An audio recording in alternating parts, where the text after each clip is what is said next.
Good morning. My name is David Belrose, and since I like neighborhoods term, I'm going to be the service weaver today. I've been a member at Lakehead Unitarian Fellowship since 2005 and have been active in many different ways since then. And for the past while, I've been delivering a monthly service based on the Touchstones themes.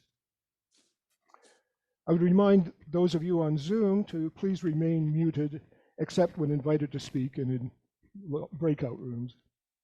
And you can also, if you wish, indicate LUF or neighborhood beside your Zoom name. And please private chat with Hanusha at LUF or Gordon at neighborhood if you need help with Zoom. We'll open the service this morning with words from Reverend Katie Romano Griffin.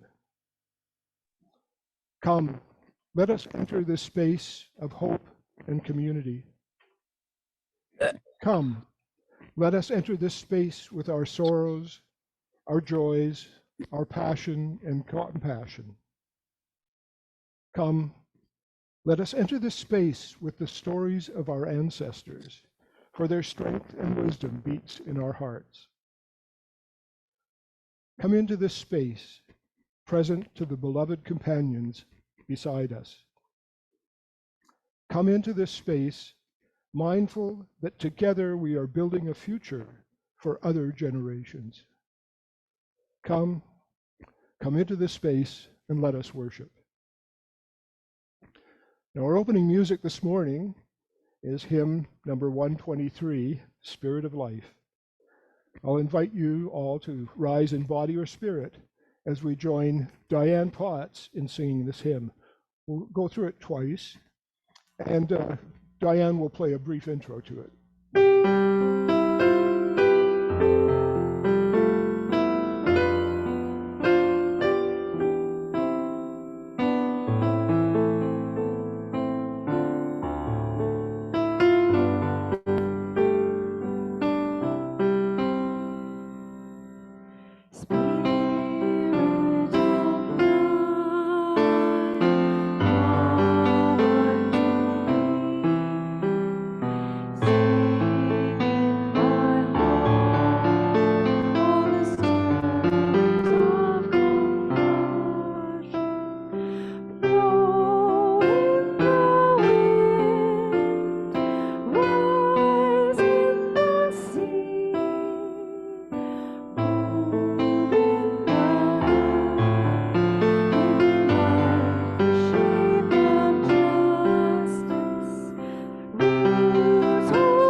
For those of you on Zoom, if you have a chalice at home, please feel free to light it as you wish.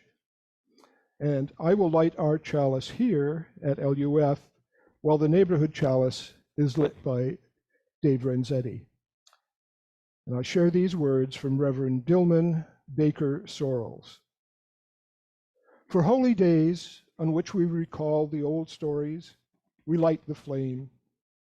For the courage and strength of those seeking freedom in the past, we light the flame.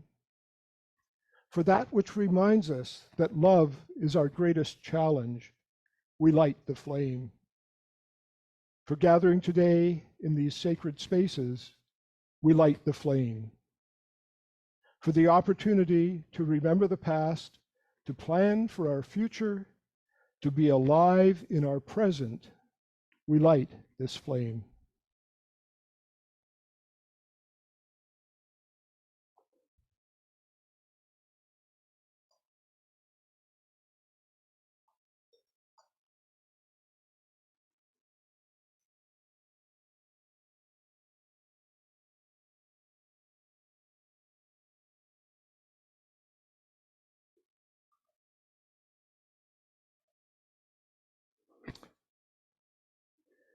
Now, as we were gathering just 2 days after Remembrance Day ceremonies, I've lit a special remembrance candle. This is a candle to remember all those who die or suffer as a result of armed conflict. We remember all those who served, who died or suffered as a result of involvement in Canada's wars. We remember all those who are caught up in the suffering in the war in Ukraine. And we remember all those who are caught up in the suffering in armed conflicts around the world. And may we work always to help to find ways to alleviate or end this suffering.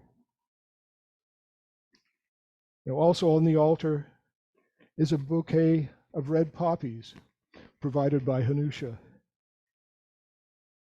And it's our national symbol for Remembrance Day. And it's an interesting historical fact that the adoption of the poppy symbol happened here in Port Arthur over 100 years ago in 1921.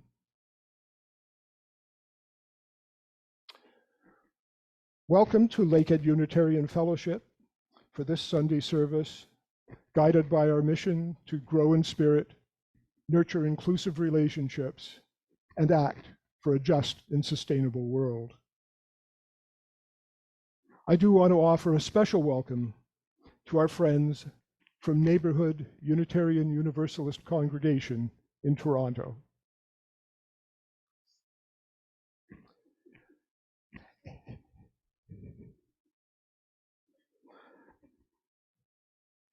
May we, Indigenous and non-Indigenous alike, always remember that in Thunder Bay we gather on the traditional lands of the Ojibwe people of Fort William First Nation, partners under the Robinson-Superior Treaty of 1850. A neighborhood congregation meets on the lands of the Wendat Anishinaabe Nation, the Haudenosaunee Confederacy, and the Mississaugas of New Credit. Let us also acknowledge the Métis and Inuit people who share this land. And for any of you elsewhere, please consider your own Indigenous neighbors or ancestors. And may we all work continuously for truth, healing, and reconciliation. This morning, we explore the Touchstone's theme of remembrance and looking at finding meaning in memory. Now, this is a subject quite relevant to me as I approach my 80th birthday in a few days. Now, here at LUF, we do not have any children present, but we do have a wisdom story for all ages. I'll invite Trudy Jones to come forward to share the memory table. And once she is done, the children at Neighborhood will be sung out.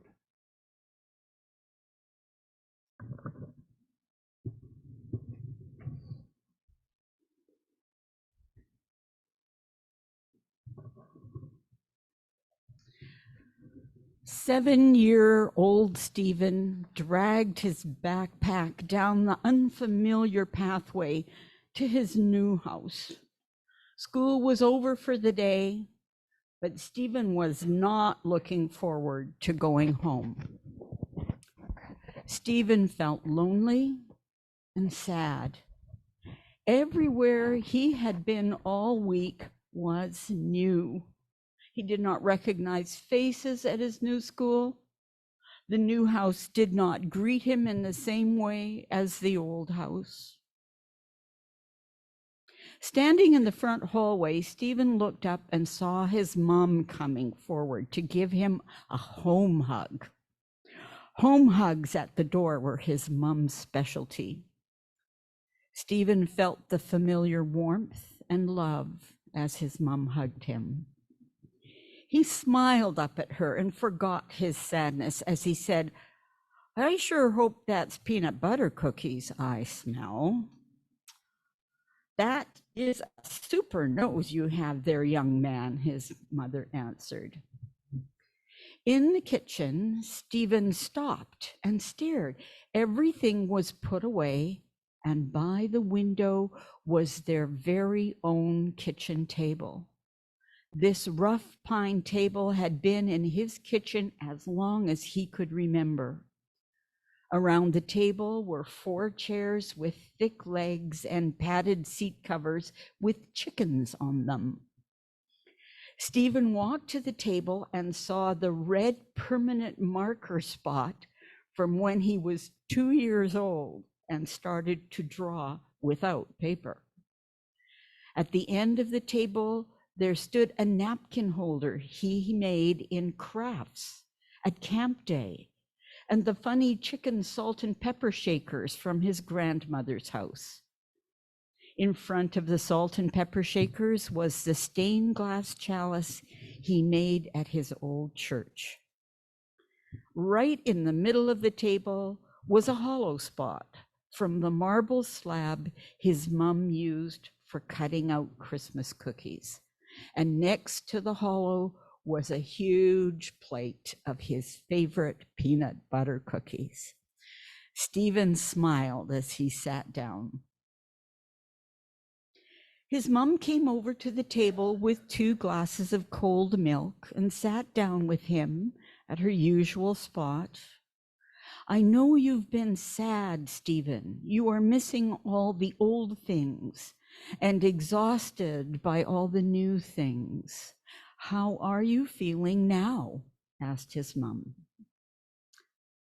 Stephen munched a cookie for a moment and answered, "I was sad until I saw the table."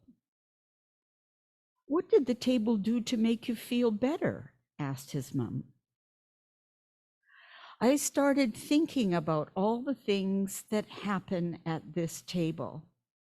We have Thanksgiving here with lots of relatives, and that can happen the same here too," Stephen stated. "And the grace we say at this table will be the same, even if it's in a new place." Stephen's mom smiled. "What else will continue in the new house?" "I can do my homework here and remember all the other times I sat here and learned things," Stephen added. "Stephen, this table is the place where memories meet new experiences for our family. Our home is the place where we eat together, grow together, and learn together. Even if the building where we meet is new, the good things that happen in our family home don't change."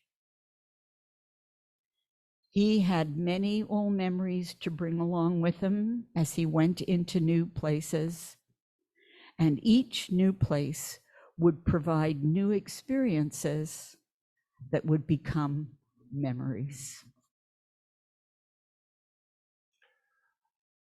And at Neighborhood Now, if you sing your children out.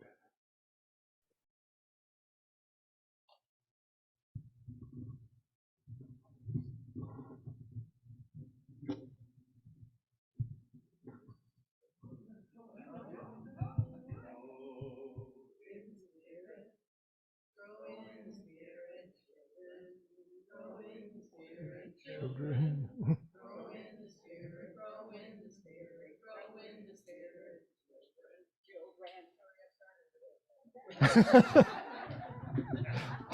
Hey, thank you. Since we have 2 people who are very familiar with Neighborhood. So that's Just do a sound check. Is my microphone working okay now? Okay. The sharing of joys, sorrows, and gratitude is a tradition that binds us together each week. Showing gratitude is one of the simplest yet most powerful things that we can, as humans, do for each other. Our custom is intended to name and honor something deep, calling us to share something from our hearts. So, since we're working with neighborhood, we'll begin with candles here at LUF, and I will invite people who want to light a candle to please, on my left, sort of form a loose line up here so that we can move it through fairly smoothly. We'll begin here at LUF and then move on to Zoom and then go to neighborhood. And I've lit a final candle here at LUF for those joys and sorrows that remain in our hearts unspoken. May our thoughts of love and compassion be with those who shared joys and sorrows, and with all others as well, as we take time to reflect on the light and dark present within us and around us. We'll move now into a minute of silent reflection, meditation, or prayer. And this may be, for some of us, a reminder of the silent reflection of Remembrance Day services. And I'll bring us back with a chime.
So let's sing again. Please rise in body or spirit as we sing hymn number 295, Sing Out Praises for the Journey. And Diane will lead us in that.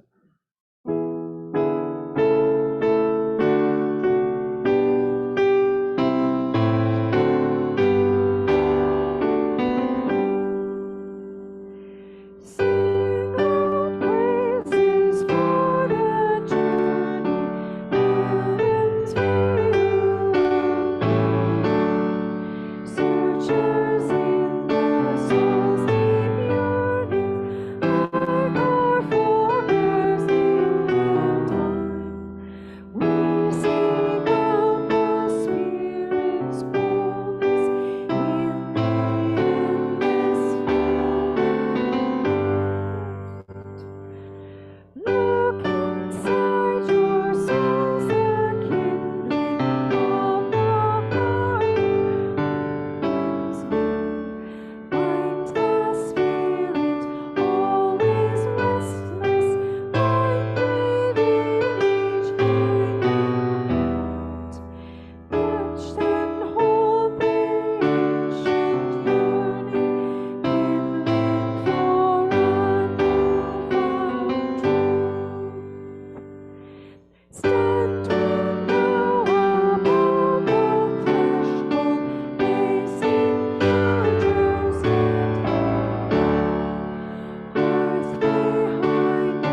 Last week during the service, Reverend Fred Wooden referred to Norman Maclean. And I'll begin today with another mention of Maclean. It's from a piece by Reverend Kirk Lodeman Copeland. Norman Maclean wrote in his book, A River Runs Through It, of the rivers that run through life. We are made up of different rivers, but those waters eventually merge into one river. In the same way, the stories of our life merge into one story, one that will grow richer through retelling. The rivers and the stories merge in the same way that the lives of our family and friends merge, in the end, in our life. To know the character and meaning of a people's lives, we need only look at the river that was their life. It is the river that now runs through their family, the river that runs through their friends. The river of their lives flow from one generation to the next, flow through their children, grandchildren, friends. The river of our memory knows the joy that they brought to our lives. To that river, we add the sorrow, the tears of our sorrow and grief. Maclean wrote, eventually, all things merge into one, and a river runs through it. We were given a sense of that river of life in the story For All Ages, as we heard that Stephen had many old memories to bring along with him as he went into new places. And each new place would provide new experiences that would become memories.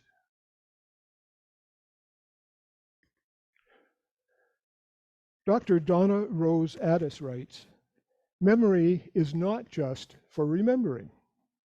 It is critical to our sense of who we are in the past, present, and future. Memory does not only hold important knowledge about our lives and our personal attributes and traits. Through mental time travel, episodic memory can also directly transport us into the past, to the person that lived through our previous experiences, and into the future, to the person we are yet to become. Roots hold me close, wings set me free. To me, those words from our opening hymn help illustrate this theme of remembrance and the need for balancing the present between past and future. Now, Remembrance Day took place 2 days ago, and each of us will have a different perspective on Remembrance Day and its meaning for us. I was born in November of 1942, and my first real memory of my father dates from September 1945, when he returned from the war in Europe. He brought back a spoon that has my name on it, and that I use every day, which provides a reminder ongoing through all these years of my father. Now, he also brought back a book that featured images of the devastation in the Netherlands.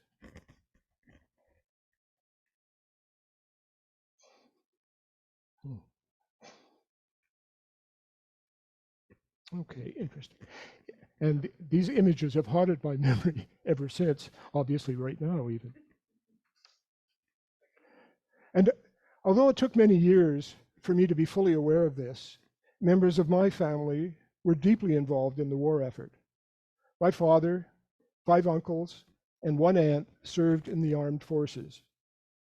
1 aunt worked at the Canada car plant in Fort William, where Hurricanes were manufactured, and 1 uncle worked in the grain industry. And the only relative who died during the war was my youngest Uncle Bob, who at 19 died at a training accident in January of 1945. And it took decades for me to give meaning to these memories.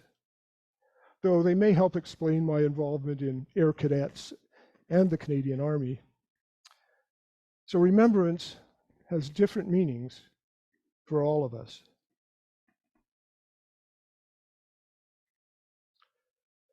While the structure of memory is complex, remembrance has to do with autobiographical memory. We are directly shaped by experience. We are reshaped again and again by remembrance of autobiographical memories. It is as if our being is composed of pliable clay, and each memory recalled exerts some pressure here and there, pushing and pulling a part of our clay as our shape slowly evolves. Tellingly, William Faulkner wrote, "The past is never dead. It's not even past." Ironically, memories are also pliable. As Donna Bridges writes, a memory is not simply an image produced by time traveling back to the original event. It can be an image that is somewhat distorted because of the prior times you remembered it. She adds, memories aren't static. If you remember something in the context of a new environment and time, or even if you're in a different mood, your memories might integrate the new information. Remembrance is not a pure, unsullied process. Instead, remembrance can inject revisions into the memory, and this persists until that memory is next recalled and perhaps overwritten with another revised version. This is not intentional deception, but an organic interaction of our present with our past. Even when an experience first becomes a memory, it can be somewhat impressionistic rather than exact. Now, I can attest to this from my own experience. 7 years ago, a number of us at Lakehead participated in the Wise Elder Circle workshop series based on materials provided by the Canadian Unitarian Council. And one of the things I grasped during those workshops was the idea of legacy. As a result, the following year, I wrote and self-published an autobiographical memoir. It was titled Answering a Different Call, My Queer Thunder Bay Life. And the book is now out of print, I will say. And this was my attempt to give meaning to my memories and leave a record for the future. The process of remembering and writing did demonstrate to me the truth of Marcel Proust's quote, "Remembrance of things past is not necessarily the remembrance of things as they were." For decades, I had a vivid memory of being at Man and His World in Montreal on July 20th, 1969, watching on a giant TV screen with the moon in the background as Neil Armstrong set foot on the moon. While working on the memoir, I found a note I had made at the time revealing that it had been a cloudy evening. So this was one of the many memories that have evolved over the decades. Even once the book was published, new information came to me, and I am ever more aware of the pliability of memory.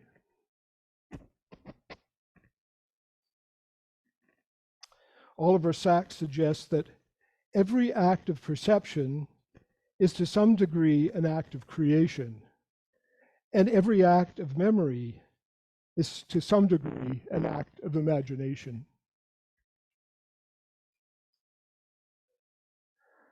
As I had been actively involved in the LGBT and HIV/AIDS community in Thunder Bay for many years, a major part of my rationale for writing the memoir was to ensure that that history would not vanish. It was remembrance of that period of time that led me to use hymn 295, Sing Out Praises for the Journey, this morning. The words for that hymn were written by Reverend Mark Mosher de Wolf, a young Unitarian minister who served the Unitarian congregation of South Peel, now Mississauga, and he died as a result of AIDS in 1988.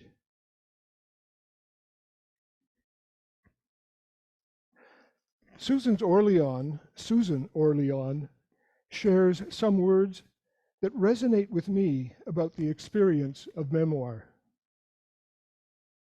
If something you learn or observe or imagine can be set down and saved, and if you see your life reflected in previous lives and can imagine it reflected in future ones, you can begin to discover order and harmony. You know that you are part of a larger story that has shape and purpose. A tangible, familiar past and a constantly refreshed future. Writing a book, just like building a library, is an act of sheer defiance. It is a declaration that you believe in the persistence of memory.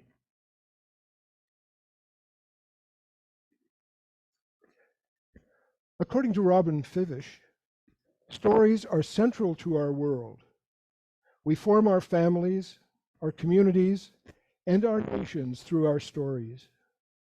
It is through stories of our everyday experiences that each of us constructs an autobiographical self,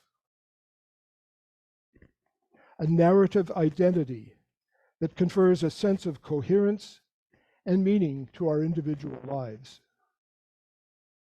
Importantly, a child's identity is also formed by the stories that a family shares about itself, as well as the stories told to the child about the child.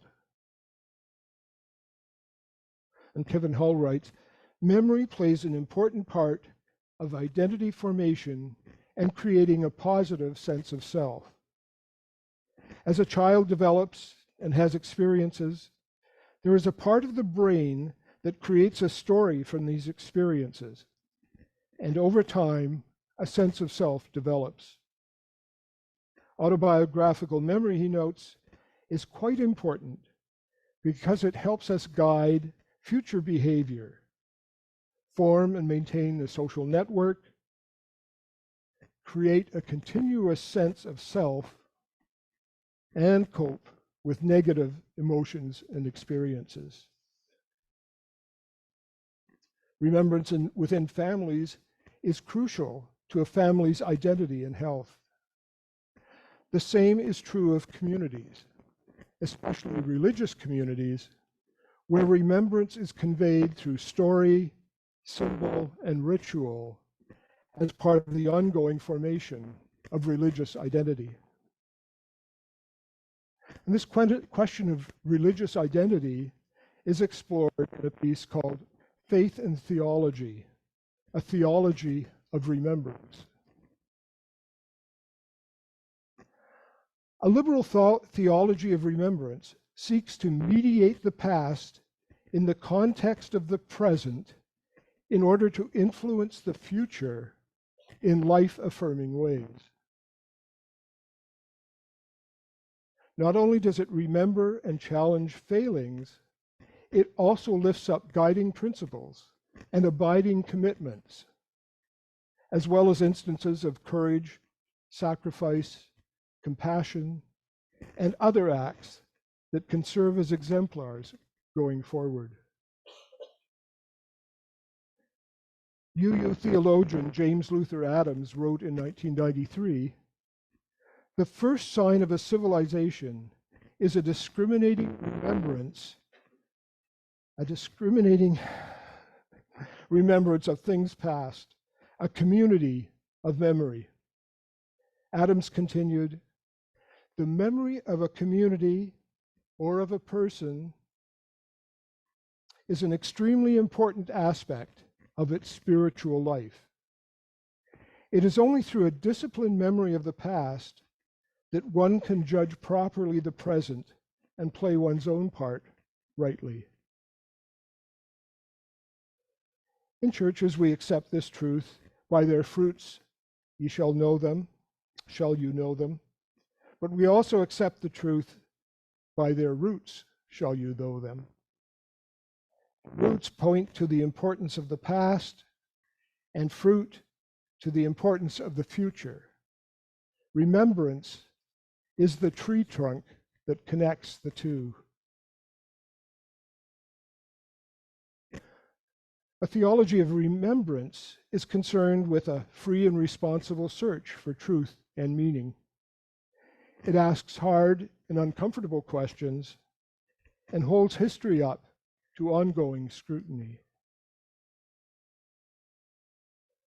The Canadian Unitarian Council has been working on Indigenous issues since 1964 through a variety of resolutions and actions, including the expression of Truth and Reconciliation to the Truth and Reconciliation Commission of Canada that worked to inform us about what happened in residential schools.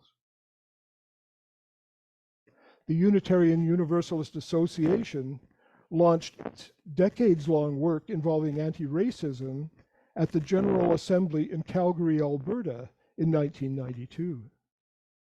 And this has involved a painful institutional history of racism and white supremacy, and the ongoing daunting work of transforming hearts and minds to become allies with movements like Black Lives Matter. Now, building on this work, the Canadian Unitarian Council, after some confusion or turmoil, adopted the eighth principle last year, a principle that calls us to covenant to affirm and promote individual and communal action that accountably dismantles racism and systemic barriers to full inclusion in ourselves and our institutions. A theology of remembrance remembers, evaluates, worships, celebrates, advocates, protests, marches, imagines, persists, seeks truth, demands justice, speaks truth to power, and works for the common good. In seeking to winnow the truth from the chaff of history, it uses the past to educate in the present in order to create a better future. A theology of remembrance must also reflect on whose memory is being considered. As the circle becomes more diverse and more inclusive, theology becomes both more challenging and more important. We must always look to both past and future, but we do need to live in the present. Reverend Mark Mosher de Wolf spoke to this in a piece called The Four Dimensions of Faith, which he shared during the ordination of Reverend Brian Kiley in Toronto in 1988. And the dimensions he suggested are inner space, transcendence, social space, and time. And I want to talk about his words about time. He wrote, "To remember what it means to be Unitarian Universalist, we need to from time to time to look at what others have done. Like most religions, we need to root ourselves in our traditions. The negative side of that is that one can become tradition bound. We need to keep our eyes on the future. But looking forward can have its positive and negative sides too. Negatively, we can become so fixated on the future that we forget the present and the past. Negatively, we can become so fixated on the future that we forget the present and the past. Positively, we can have our eyes on what we and our world seem to be becoming and to gauge our actions appropriately. Mostly, we need to be aware of time so that we can be graceful in the present. To be graceful in the present is to be enlightened by the past, but not controlled by its dead hand. To be called toward the future without losing sight of the immediate. It's not an easy balancing act, but it is the one we are called upon to do.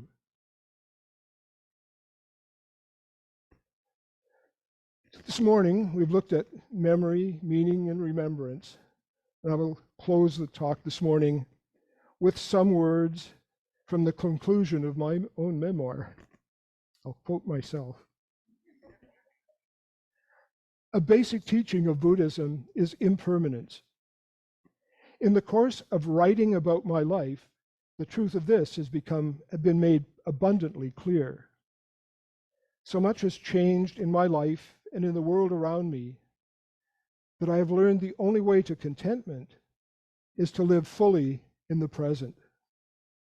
This story has reached a point where the past has been written down, even if only in part and imperfectly, and the future lies ahead, unknown. There is no time but the present. May it be so, and blessed be.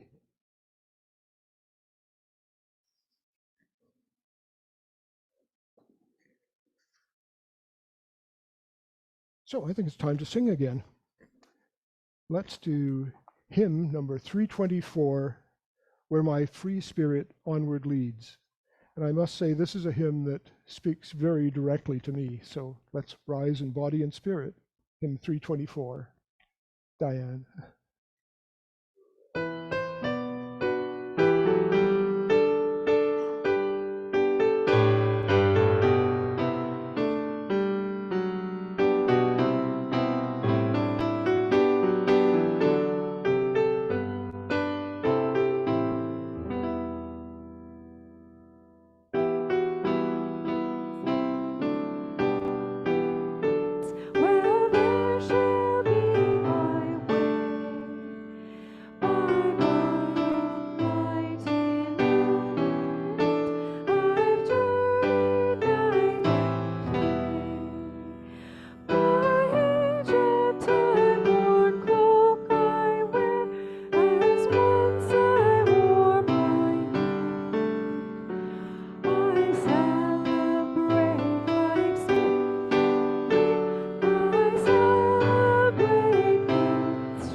We give thanks for the many gifts of this community, of our communities.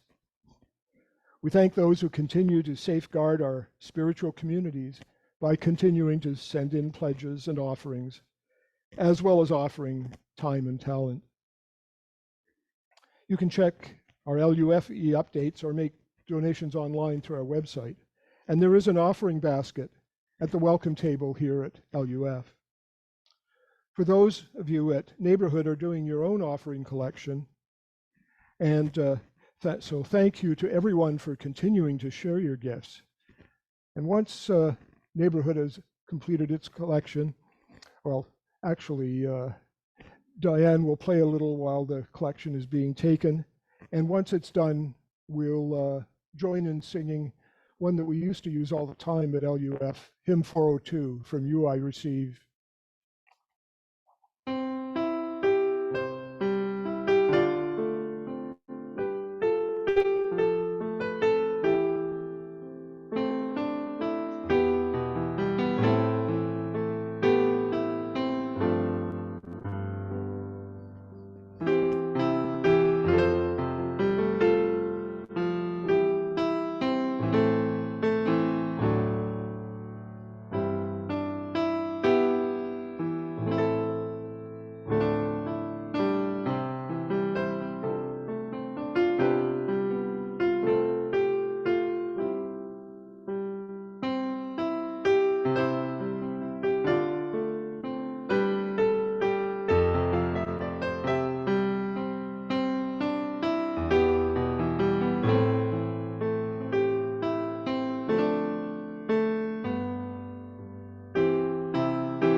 All right, let's join and just remain seated as we receive the offering.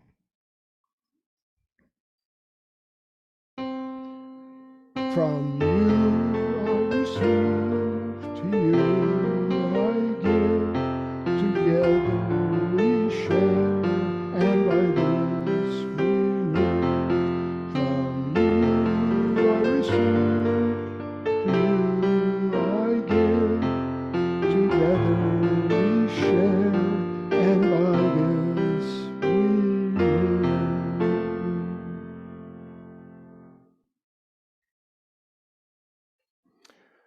We're getting near the end of the service. I will extinguish the chalice and candles after I well, I'm going. I will extinguish the candles and chalice after I share these words from Reverend Brian Kiley. The chalice will be extinguished, but its light will live on in the minds and hearts and souls of each one of us.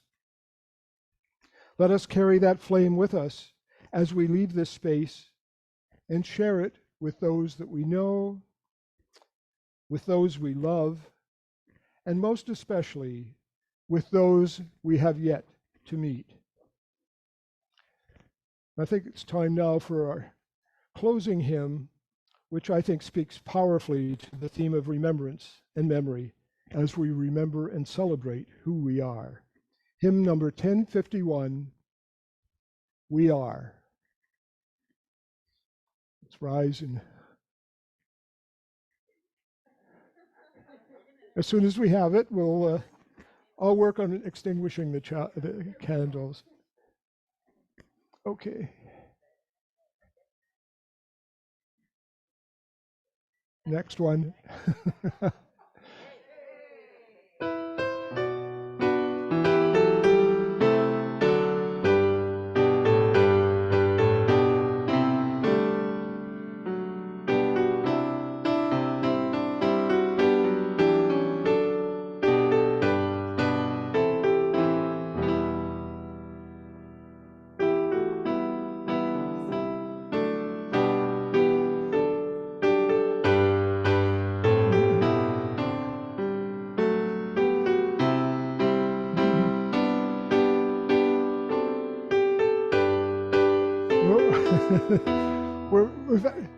We'll start again.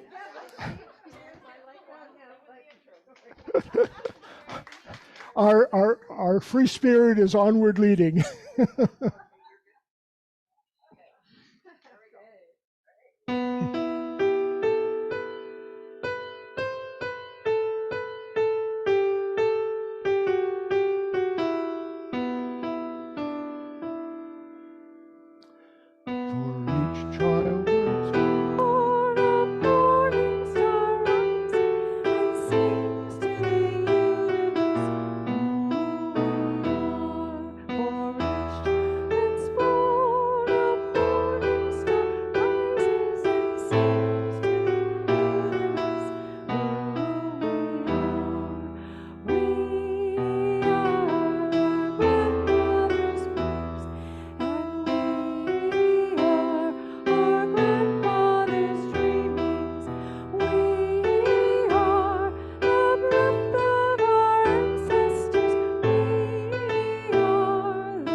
Thanks, everyone.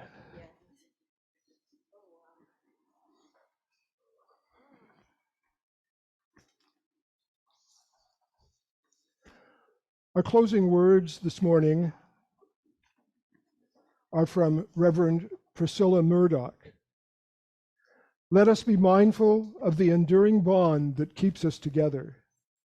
Let us remember those who went before and paved the road for us to travel. Let us remember our pioneers with admiration and gratitude, with honor and with joy. Memories are for us to cherish and to share. The future is for us to mold together. Let us be about that work. I want to thank everybody, Diane, Emily, Hanusha, Trudy, here at LUF, and Dave and Gordon at Neighborhood, and everyone else for helping with and participating in this service. A special thanks to you, Neighborhood, for being with us today. And once we have the announcements, we'll be setting up breakout rooms for those on Zoom who wish to chat. And next week, here certainly at LUF, we will be joining the CUC for the national service on Living into Covenant at 1 p.m. Now, before everybody gets up, we have time for announcements. Join us weekly on Wednesdays at 11 a.m. here in our sanctuary. Bring your own mat. Donations of $20. Speak to Suzanne for info. Suzanne's not here today. Tea with the minister. Join Reverend Pat Trudeau in the minister's office Fridays at 4 for tea and conversation.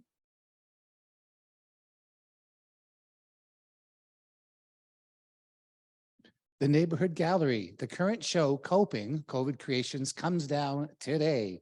So this is some of the artists are here to take down their work. Last chance to view the work and contact artists directly if you're interested in purchasing any art. Artists are asked to make a donation to NUC from any sale that they might have during the show. A new show begins November 27th. Details will be sent out soon. Thank you to our gallery curator, Lauren Renzetti, for bringing beauty to our space. Anything else? Sorry, I just want to also mention that several of the artists are here today to take down the work. And so I just want to welcome Ravinder Raprai with her husband, James Oakes, and Peter Marmarick, one of our own, is also another artist in our space, and myself. And there was supposed to be a poster, it just didn't make it up, so I'm sorry. And our virtual silent auction is live. I hope people are checking out the items. Finished off at 166 donations yesterday, and there's a few more coming in. Thank you, everybody who helped with the donations. So the 19th, this Saturday coming, is the final night of the auction. And we're going to have a short Zoom feed if you want to tune in at 7. Thank you very much.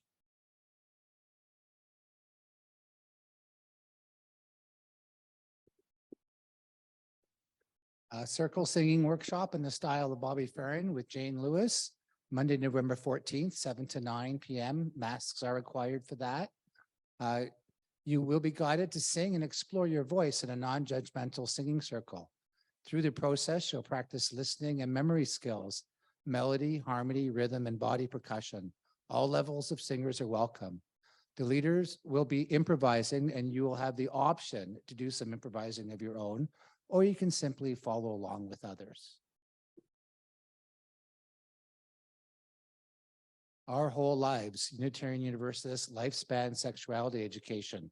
Are you interested in becoming Our Whole Lives, or we call the OWL facilitator? Do you want to be able to provide lifespan education based on principles of self-worth, sexual health, justice, and inclusivity? Speak with Zariah Gatchell after service, or email at lifespanlearning@nuuc.gmail.com. Zariah, are you here? Zariah is just in the other room if you want to speak to Zariah. Next Sunday, the theme is vocal improv service. Woo-hoo! Musical guests, gathering sparks, and the service weaver will be Allison Kabayama. And so I think that wraps up everything for today. Thank you very much for joining this double service, and namaste, everyone. Thank you, neighborhood. It's great to be with you today. All right, we can now, for people on Zoom, breakout rooms will be set up, and we can separate from neighborhood and join together for coffee and conversation and the meeting afterwards.